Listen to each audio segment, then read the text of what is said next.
అధ్యయనం జరుగుతోంది అనేది ఒకటైతే, వాట్ నెక్స్ట్ అనే దాని మీద కూటమి నేతలు ఏం చెప్తున్నారు?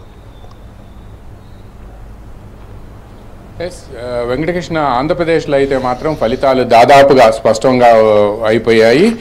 టీడీపీ 144 స్థానాల్లో పోటీ చేస్తే 136 స్థానాల్లో టీడీపీ గెలుపొందినట్టుగా మనం చెప్పవచ్చు. అదేవిధంగా జనసేన 21 స్థానాలకి 21 స్థానాల్లో గెలుపొందింది. ఇందాకటి వరకు కూడా పోలవరంలో జనసేన వెనుకబడింది అని భావించారు. కానీ చివరి 3 రౌండ్లో కూడా జనసేన ముందుకు వచ్చేసింది.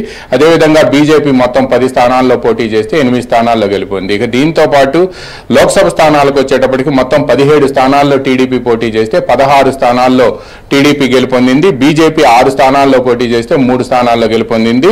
ఇక జనసేన 2 స్థానాల్లో పోటీ చేస్తే 2 స్థానాల్లో కూడా గెలుపొందింది. అయితే ఇంతకు ముందు మనం జగన్ గారి ప్రసంగం కూడా చూసాం, ఆయన ఉపన్యాసం, ఆయన ప్రెస్ మీట్ కూడా చూసాం. ఆయన పరోక్షంగా అయితే మాత్రం ఈవీఎంల మీద నెపం వేశారు అనేది కూడా అప్పుడే చర్చ ప్రారంభమైంది. సోషల్ మీడియాలో కూడా ట్రోల్ అవుతుంది. అయితే ఒక విషయం ఏంటంటే, ఆయన ఇంతమందికి అమ్మఒడి లేకపోతే వీటన్నిటికీ సంబంధించి చాలా చెప్పుకొచ్చారు.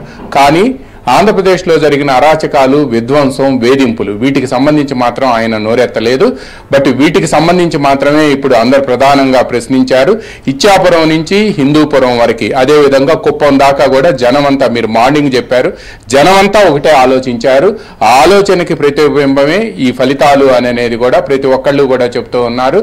ఎందుకంటే భరించారు ఇన్ని సంవత్సరాలు, 5 సంవత్సరాలు, ఆ భరించిన దానికి ప్రతిబింబమే ఈ ఫలితాలు అనేది కూడా ప్రతి ఒక్కళ్ళు చెప్తున్నారు. ఇక దీంతో పాటు కూటమి పక్షాల నేతలంతా కూడా, తెలుగుదేశం అధినేత చంద్రబాబు